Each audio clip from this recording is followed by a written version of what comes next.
বন্ধুরা, আজকে আমি চলে এসেছি রাজশাহী টি বাঁধে। তো প্রচন্ড বৃষ্টি, বৃষ্টিকে উপেক্ষা করে আমি আসলাম টি বাঁধ দেখতে। এই সময়টাই বৃষ্টির সময় পদ্মা নদীটা কেমন লাগে তাই আসলাম। তো এই যে দেখুন, এটা হচ্ছে যে পানি উন্নয়ন বোর্ড টি বাঁধ।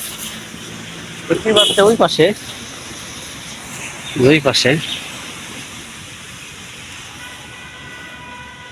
ওইটা টি বাঁধ। তো আমি এখনো সেখানে যাইনি।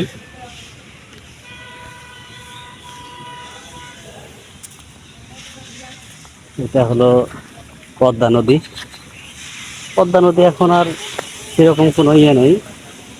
গত 2 দিন ধরে বৃষ্টি হচ্ছে, সেজন্য তাও একটু বৃষ্টি বা নদীতে পানি আসছে। এর আগে পুরোটা এগুলা এগুলা সব, এই যে দেখছেন, এই যে সব সব শুকনা ছিল, এগুলা সব শুকনা ছিল, কিন্তু পানি ছিল না।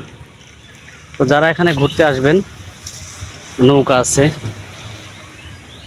নৌকায় করে ঘুরতে পারবেন নদীর মধ্যে। ওই পাশে যাইতে পারেন, ওই পাশে কিন্তু এটা ভারত। তো যাই হোক, কেমন লাগলো অবশ্যই জানাবেন।